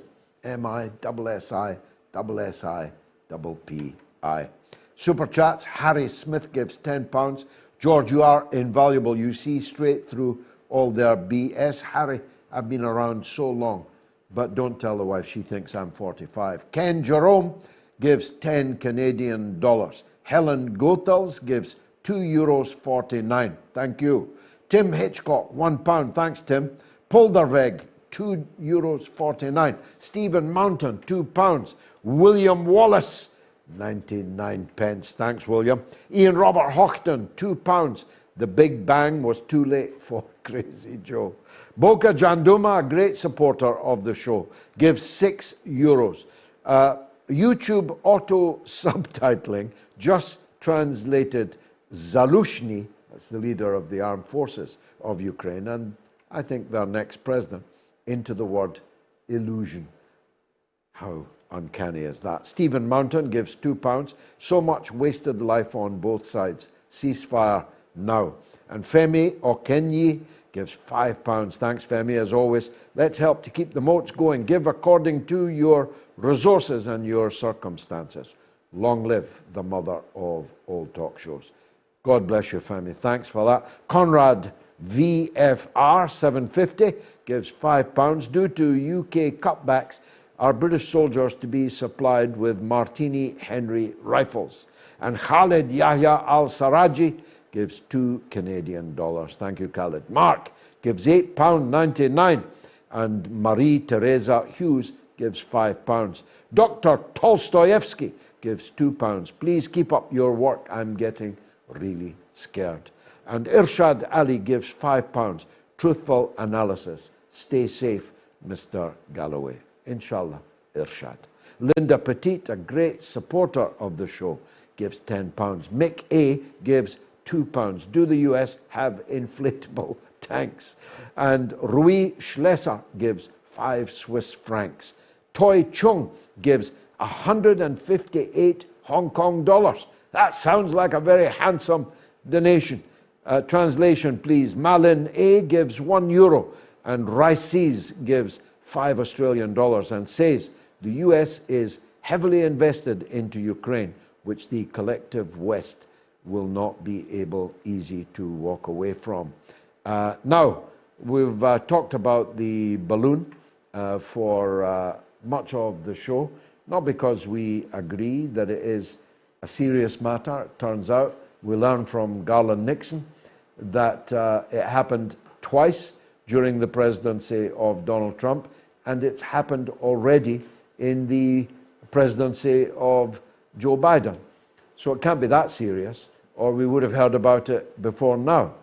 It can't be that serious, or it would have been shot down, as Garland said, over the ocean. It would have been shot down by the Canadians. It would have been shot down when it first appeared across the territory of the United States, but it would have been shot down the day Joe Biden said it was going to be shot down, not 3 whole days and nights later. So it's probably nothing. I hope it turns out it isn't even Chinese. But here is the point. The United States has ringed China with what it calls, what the US calls, a noose of military bases bristling with nuclear weapons. Not a barrage balloon, not a weather balloon, but nuclear-armed bases all around China. Who's the aggressor in this picture? I sometimes feel like tearing my remaining hair out at the idiocy of it all, and especially at the fools that follow it. YouTube comments are flooding in, thank you. Kevin Dillon gives a donation and says China has 600 satellites that fly around the world at 1,700 miles per hour, 24 hours a day. However, a piece of technology first seen in 1783 freaked America out. Go figure. Kevin, that is the comment of the night.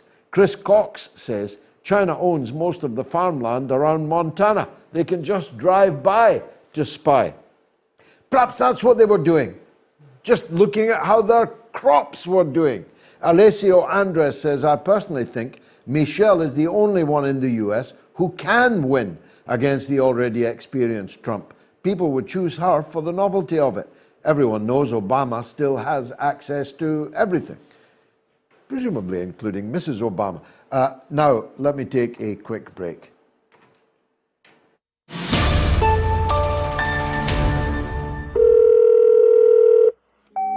I always have been and always will be firmly opposed to any changes in the law to allow assisted dying or assisted suicide. I believe the threat to the dependent, the most vulnerable, the most desperate in our society is simply too great, and therefore assisted dying or legalized assisted suicide must never become law in this country. Thank you, George.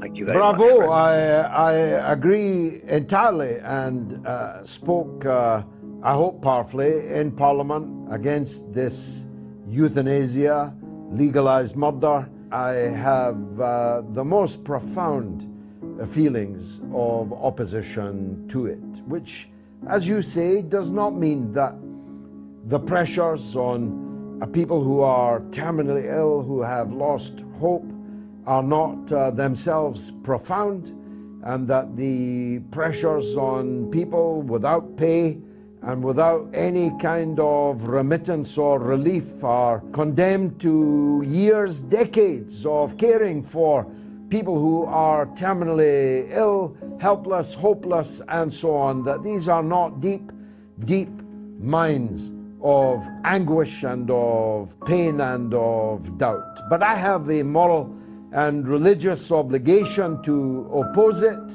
If capitalism was a person and it could kill anyone that it liked, it would kill the one that will never again turn a penny of profit. It's very easy to imagine relatives, even family members, even husbands and wives that would like to see the back of you, either because they think you've suffered long enough or because they'd quite like to see what's in your will and quite like to spend it. I wouldn't trust, and I don't think you should, anybody to decide whether you live or die. As a religious believer, I believe that that is God's job, not yours. This is a subject we'll have to return.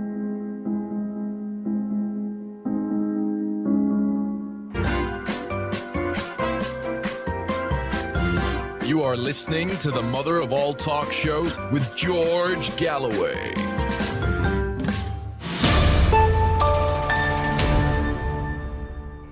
Well, the phone lines are down, unfortunately, and our line to Beijing was impossible to establish. So I've gone up in my balloon again to see if I can see what's happening, to see who's interfering with the mother of all talk shows. You know, you get the flack when you're right over the target, and undoubtedly we are right over the target on, in particular, the war drive against Russia and China. We're bang on about that. I've never been more certain of anything in my life.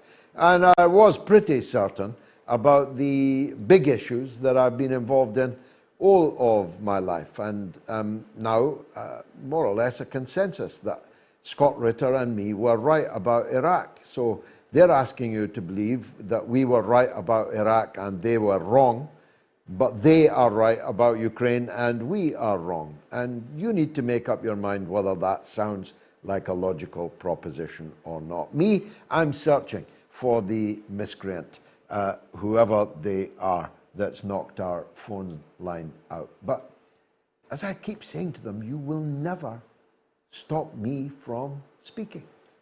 I will be heard. Whatever you do, whatever wrecking tactics you do, even if you kill me with your bombs and your knives, as the police are now hunting the most recent threatened murderer, you will never stop me, because all the words I've ever spoken will still be there in the ether. And I have many, many, many friends that will rush to pick up the microphone should I fall. And you can get a shadow banned. I was recalling today the time I went to Brandfort in South Africa and literally climbed in a window to see a person that didn't exist. Her name was Winnie Mandela. She had been subject to a banning order. She could not be quoted. She could not even be referred to in any public place or print. Her photograph could not be published. Nothing about her could ever be seen by the public. She was literally a non-person under a banning order. But it didn't stop Winnie Mandela. It didn't stop the great movement for democracy in South Africa. It didn't stop the African National Congress. It didn't stop Umkhonto and Sizwe, the armed wing of the African National Congress. It didn't stop anything. They were swept away. But it turns out the Boers were just ahead of their time with their banning orders, because many of us are, to a greater or lesser extent, under banning orders today. I book and pay money to the Ethical Society for the use of a hall to have a public meeting involving 2 ambassadors, 2 serving members of the European Parliament, 2 former members of the British Parliament, grandees of the trade union and entertainment fields, and it's cancelled because of a wave of abuse and intimidation such that the venue could not guarantee the safety of their property or their personnel. That's what they said in their email cancelling the event. And of course, they were not the first to cancel. They were the second to cancel, but they are the last to cancel, because we are going ahead on the 25th of February in a venue that can never be cancelled. Put that in your pipe and smoke it. So no matter what wrecking tactics you adopt, you can bring down our phone lines, but you will not stop me from speaking. I can still speak. I could speak for 2 hours throughout the whole show if you cut off all our guests and didn't allow any telephone calls through. I could still keep talking. And I promise you that the great majority of the audience would stay to listen. So you're fighting a losing battle in this information war with us. Because just like on Iraq, we are right and you are wrong. And the whole world is going to see that all over again. And when I go to the Oxford Union to debate the British Defence Secretary and the head of the British Army, I have no doubt that there will be efforts made to try and stop that. But you will not stop it, because the Oxford Union is made of sterner stuff than the so-called Ethical Society of Conway Hall. 15,000 nearly, a kick in the backside of 15,000 people have voted. And 75% of them think that the Chinese balloon was not spying. We've got lots more super chats. Rob Junot gives $13.99 Canadian dollars and says it's for the MOATS America effort. That's right. It's an anti-war chest, you might say. If we can fill it and launch MOATS America, we will be right in the heartland, giving a platform to people like our regular American guests, who will not just be appearing as guests, but will be running the show. Toby Titanic gives £1. Thanks, Toby, for that. William Cole, 100 Swedish krona. God help us and protect us. Thank you, William. Jorge Cunha gives £1.79. No to NATO, no to war. Venue cancelled. Your thoughts, GG? I've just given them. Jorge, the meeting goes ahead on the 25th of February in central London. Everyone will be informed the very night before. JV Manila gives Philippine peso 250. Thank you kindly. Johnny Preston, $9.99. Barbara Fortune, US dollars, $4.99. Edmund Davis, 89 Danish krona. Alan, RS2. Is that rubles? Has someone donated rubles? We can't take rubles, even though 2 of them's probably worth what 5 of them was just a year ago. Gigi, do you think we'll have a new BRICS currency? Yeah, I do. The hegemony of the dollar, King Dollar, is on its deathbed. I'm absolutely sure about that. Scott gives 20 euros. Scott, a Glaswegian now living and working in Germany. The revolution is not an apple that falls when it's ripe. You have to make it fall, said Comandante Che Guevara. Keep fighting the good fight, George. Always behind you, Mucker. Thank you, Scott. I'm thinking of ways in which I can speak to the German people more. I'm working on 1 or 2 ideas on that. You can maybe help us on that, Scott. Paterliano gives £20. Putin's impulsive annexation of Crimea back in 2013, with the benefit of hindsight, has been proven to be the right decision. Look how many the ethnically Russian people, the Ukrainian right, killed in the Donbass. 15,000. Indeed so.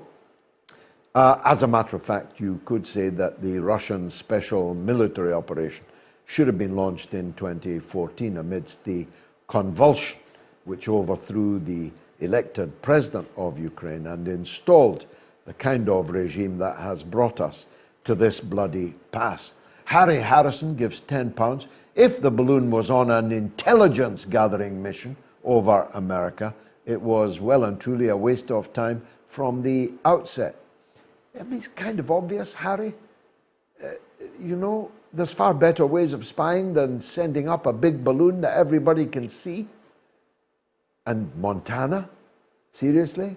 What's there to see in Montana? With all due respect to the good people of that state. Stephen Grunveld says, as a South African, I am horrified at the parallels I see in Europe and America to the actions of the apartheid regime that you just alluded to. We have to fight for freedom all the time. Indeed, Stephen, there is no final victory, there is no final defeat. You have to fight for economic freedom in South Africa now. We have freedom there from apartheid, but we don't have economic freedom for the great mass of the South African people. I was listening again to Malema's oration at the funeral of Winnie Mandela, which remains the greatest speech of mass oratory that I have ever heard. Ron Sin says, George, keep up the good work. With love from Suriname. God bless Suriname. J.J. Gill gives £2. Is it reckless insanity or calculated wickedness? JJ, that is the $64,000 question. Are our leaders fools or knaves? And which would be worse? Darren Arney gives $10. Disband NATO, world peace, go BRICS. And Joe Stanley says, George, you've had me in stitches all evening. If you ever want another career, comedianship awaits. Happy balloon flying super show, Dr. Joe in East Anglia. Well, Joe, you can, of course, be a comedian and become a president, as Zelensky proved, and as I hope Jimmy Dore will prove in a couple of years' time. Jack Cole gives £5. Hi, I saw your debate with Christopher Hitchens again last night. Any memories from this? Always, also, was wearing my Celtic top in the gym today in your honour. Thank you, Jack. I was in JD Sports today looking at Celtic tops. Not JD Sports, Sports Direct. And I saw one that I'm going to get for my boy that he doesn't yet have. Yeah, the grapple in the Apple was an extraordinary event. Two Brits knocking hell out of each other in New York City, with thousands of Yanks queuing around the block to pay top dollar to come in and watch us do so. The video of the event is, I think, epic. I'm in no doubt that I comprehensively won the debate. But for me, it was a bit like Ali fighting, I don't know, Ernie Terrell, sadness at what the old man had become, prematurely old, drunk, sodden, maybe other things too. He was out of shape, and his mind in even worse shape than his flabby figure. He had once written like an angel, but he had joined in the service of the devil, even supporting the Bush government, not just in Iraq, but even supporting them over their performance in New Orleans in Hurricane Katrina. I mean, that was, I think, the bottom that Christopher Hitchens reached. And so there was a hint of sadness as I jabbed and demanded, what's my name? Patrick is in British Columbia on the one phone line we've still got working. My apologies to the, I'm told, just under 200 people that called the show this evening. But we've got one line, and it's Patrick in British Columbia, as we still fondly call it, on the west coast of Canada. Go ahead, Patrick. Yeah, thanks for having me on. I'm glad I got through. I was just calling to see what your thoughts were on sort of academia's role in the Ukraine crisis. Academia's role? Say more. Well, I find when I'm in my political science classes and I'm listening to these professors talk, there's no nuance given anything. It's all the narrative is that Putin went in like a madman for no reason. There's no context given to what was going on in the Donbass region. There's no talks about Minsk agreements. It's a complete joke. So everyone thinks that Putin's gone in like with no reason, with no rhyme or reason, and it's not even academia too. It's Canadian mainstream media as well. There's hardly any alternate viewpoints on this. And I'm just it's a very clever and erudite point to make, bringing us towards the end of the show. So I can't do it the justice it deserves. But look, academia. Not that I know anything about academia. I left school and went straight into the factories.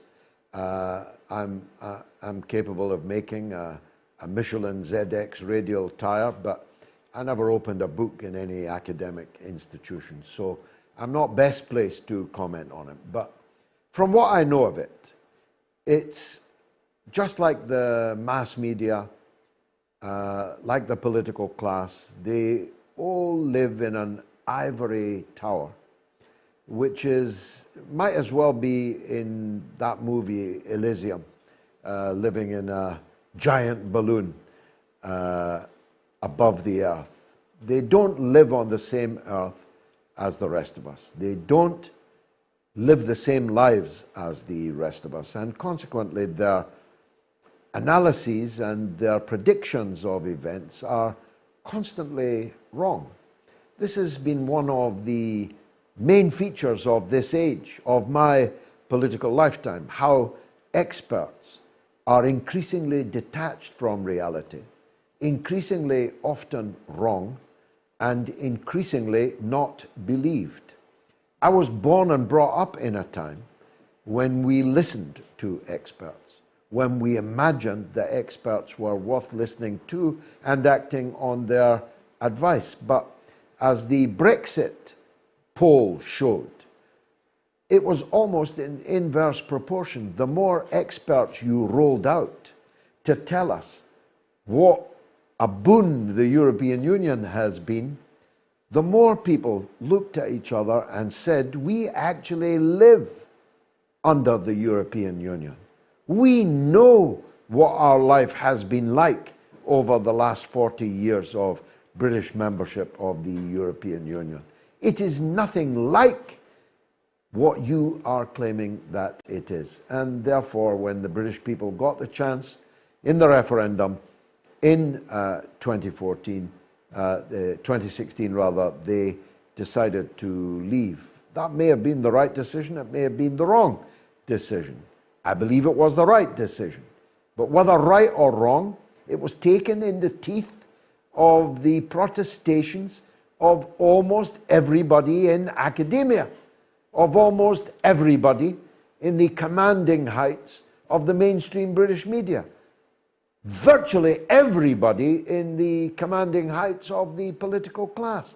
It was taken in the teeth of their advice and exhortation, which tells you something. And if that's what they're saying in academia about the Ukraine affair, then I'm glad I'm not, yet at least, paying good money in university tuition fees for any of my children. Alas, alas, it is the witching hour. My apologies to everyone who didn't get on the air and might have, but for the problems with the telephone lines. I apologize if there were any technological hiccups in the course of the show. I won't know until I watch it back as soon as I come back off air. But I think that this show tonight has been profoundly important. I think it will be looked back on as a show which took place on the edge, on the cusp of a very decisive series of events in which the debacle of the NATO aggression against Russia fought over the dead bodies of the Ukrainian people will be seen in hindsight to have been around about this time, this day, this week, and the weeks to come. The war is lost, at least according to the Israeli security service, Mossad. The cost in blood and treasure virtually incalculable. Nothing will ever be the same again, neither between East and West, and nor, I think, within the West either. But it's all I've got time for. But the good news is that, God willing, and the technology working, I'll be back again on Wednesday at the slightly later hour of 9 p.m. UK time. So as I say, almost 1 million people watched the mother of all talk shows last week. Let's top 1 million next week. Bring a viewer. Bring me just one other viewer. Why don't you? Good night.